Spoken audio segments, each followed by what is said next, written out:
সালামু আলাইকুম, সবাই কেমন আছেন? আজকে আমরা নবম দশম শ্রেণীর পরিসংখ্যান অধ্যায়ের অনুশীলনী 17 এর 10 নম্বর যে সমস্যাটা রয়েছে, আমরা এর আগের পর্বে গণসংখ্যা বহুভুজ অঙ্কন করা নিয়ম শিখেছি। বহুভুজ কিভাবে অঙ্কন করতে হয়, আজকে শিখবো আমরা অজীব রেখা কিভাবে আঁকবো। এখানে একটি গণসংখ্যা সারণী দেওয়া আছে, এটা থেকে আমরা অজীব রেখা আঁকবো। অজীব রেখা আঁকতে হলে একটি প্রথমে সারণী করতে হবে। অজীব রেখা করতে হলে একটি অজীব রেখা অঙ্কনের জন্য একটি প্রয়োজনীয় সারণী করতে হবে। শ্রেণীব্যাপ্তি আর গণসংখ্যা যেভাবে আছে সেভাবে থাকবে। একটি যোগ হবে, নতুন একটি হবে, সেটি হচ্ছে ক্রমযোজিত গণসংখ্যা। ক্রমযোজিত গণসংখ্যা বলতে গণসংখ্যাগুলো সিরিয়ালি আমরা যোগ করে করে বসাবো। তাহলে প্রথমটা 6, 6টা 6 6 বসে যাবে। 6 এর সাথে এইটা যোগ হবে, দ্বিতীয়টা যোগ করে এখানে বসবে। 6 আর 8 যোগ করলে কত? 14। 14 আর 10 যোগ করলে কত? 24। 24 আর 12 যোগ করলে কত? 34। 34 আর 5 যোগ করলে কত? 41। 41 আর 7 যোগ করলে কত? 48। 48 আর 2 যোগ করলে কত? 50। তাহলে আমরা ক্রমযোজিত গণসংখ্যা এঁকে ফেলেছি এটা। এখন আমরা এই গ্রাফ পেপারে চক কাগজে সেটা আঁকবো। তাহলে আমরা চক কাগজে এই ওয়াই অক্ষে এদিকে আমরা একটা ওয়াই অক্ষ নিব, এটা এক্স অক্ষ নিব, ভূমি অক্ষ। এদিকে লিখবো শ্রেণীর ঊর্ধ্বসীমা আর এদিকে লিখবো ক্রমযোজিত গণসংখ্যা। আমি লিখে রেখেছি। আর অবশ্যই আপনারা পেন্সিল দিয়ে করবেন, এটা আমি কলম দিয়ে করছি।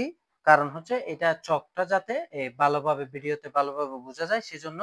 আর ক্রমযোজিত গণসংখ্যা বলতে এখানে যে চকগুলো আছে সেগুলো। আর শ্রেণীর ঊর্ধ্বসীমা বলতে এই শ্রেণীতে যে ঊর্ধ্বসীমাগুলো 40, 50, 60, 70 আছে, এই ঊর্ধ্বসীমাগুলো লিখবো। নিম্নসীমা শুধু লিখবো এই যে প্রথমটা নিম্নসীমা আছে সেটাই আমরা লিখবো। তাহলে দেখেন, এটা আমরা যদি 31 কততে ধরবো, ধরেন আমরা এখানে ঊর্ধ্বসীমা যেহেতু এখানে এই অনেকগুলো বিন্দু দিতে হবে, তাহলে আমরা তাহলে প্রতি গড় এককে যদি আমরা 2 ধরি, তাহলে 1 2 3 4 5, 5 ঘরে ধরেন এখানে 0 থেকে 30, তাহলে আমাদের নিম্নসীমা হচ্ছে 31। তাহলে 1 2 3 4 5, 5 এর পরে 6ও যাবে না, 5ও যাবে না, তার মাঝামাঝি এটা আমরা 31 ধরবো, 31 ধরবো। তাহলে এই 0 থেকে 31 পর্যন্ত যে সংখ্যাগুলো আছে সেগুলোর জন্য আমরা এখানে কি দিব? ডট ডট ডট দেও করে দিব, যাতে বোঝা যায় এটা কেটে দিব। যাতে বোঝা যায় 0 থেকে 31 পর্যন্ত সংখ্যাগুলো এখানে আছে। তারপরে 31 থেকে কত? 40। তাহলে 5 ঘর পর 10 হবে, 1 2 3 4 5। তাহলে এখানে 40। তাহলে 5 ঘর পরে 1 2 3 4 5। তারপরে কত? ঊর্ধ্বসীমা 50, তারপর 60, তারপর 70, তারপর 80, তারপর 90, তারপর 100। তাহলে আমাদের 100 পর্যন্ত যাইতে হবে। তাহলে 40, 5 ঘর পরে কত? 50। তারপরে 5 ঘর পরে 60। তারপরে 1 2 3 4 5, 5 ঘর পরে কত? 70। তারপরে 5 ঘর পরে 80। তারপরে 5 ঘর পরে 90। তারপরে 5 ঘর পরে কত? 100। আমরা এতটুকু শ্রেণীর ঊর্ধ্বসীমাগুলো লিখছি। এখন ক্রমযোজিত গণসংখ্যা। ক্রমযোজিত গণসংখ্যা সর্বোচ্চ কত? 50। তাহলে গণসংখ্যা সবগুলো যোগ করে 50। তাহলে আমাদের 50। তাহলে এখানে তো আমাদের 50টা চক নাই। তাহলে আমরা কি করব? এখানে এই প্রতি এককে এদিকে যেভাবে 2 ধরছি এদিকেও এক ঘরকে 2 ধরবো। তাহলে এখানে 10 ঘর, 10 ঘর সমান কত? 20। তাহলে 1 2 3 4 5, 5 ঘর সমান কত? 10। 10 ঘর সমান 20। 1 2 3 4 5, অর্থাৎ 15 ঘর সমান কত হবে তাহলে? 30। তারপরে 20 ঘর, অর্থাৎ এখান থেকে 20টা আঁকের পরে কত? 40। তাহলে 1 2 3 4 5, 25টা আঁকে কত? 50। তাহলে আমাদের 50 পর্যন্ত গেলে হবে, আর যাওয়ার দরকার না। আমরা এই বিন্দুগুলো নির্ধারণ করেছি। এখন দেখেন, এখন এই ঊর্ধ্বসীমা আমাদের নিম্নসীমার হিসাব হবে। ঊর্ধ্বসীমা 40।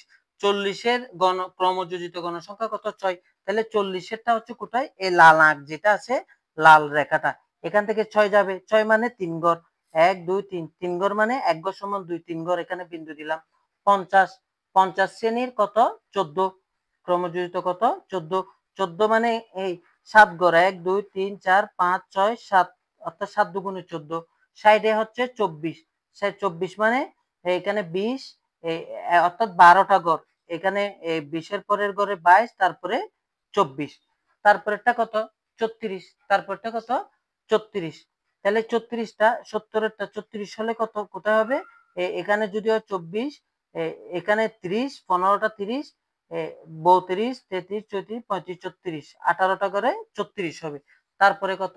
41। তারপরে কত? 41। 80টা 41। 41 মানে এটা 40। 40 থেকে একটা আঁক গেলে কিন্তু 42 হবে। তাহলে 40ও যাওয়া যাবে না, 42ও যাওয়া যাবে না, তার মাঝামাঝি আমরা এখানে বিন্দুটা নির্ধারণ করব। তারপরে 90 শ্রেণীতে কত 48, 90 শ্রেণীতে কত 48, তাহলে এটা যদি 40, এটা যদি 50 হয়, তার এটা যদি 40 হয়, 41, 42, 43, 44, 45, 46, 47, 48, তাহলে এখানে 24তম ঘর, এখান থেকে 24টা ঘর হিসাব করে 48। তারপরে 100 শ্রেণীতে কত 50, 50 কোথায়, এখানে যদি 40 হয়, 1 2 3 4 5, 25 নাম্বার ঘরে 50। আমরা বিন্দুগুলো নির্ধারণ করেছি। এখন শুধু সবগুলো আমরা কি করে দিব, একটার সাথে একটা যোগ করে দিব, একটার সাথে একটা কি করে দিব, যোগ করে দিব। বিন্দুগুলো আমরা যোগ করে দিব।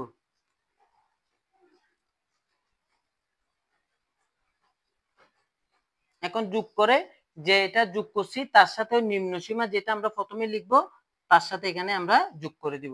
তাহলে এটা হচ্ছে অজীব রেখা। আশা করি সকলে বুঝতে পেরেছেন। এখন শুধু একটি বিবরণ লিখতে হবে।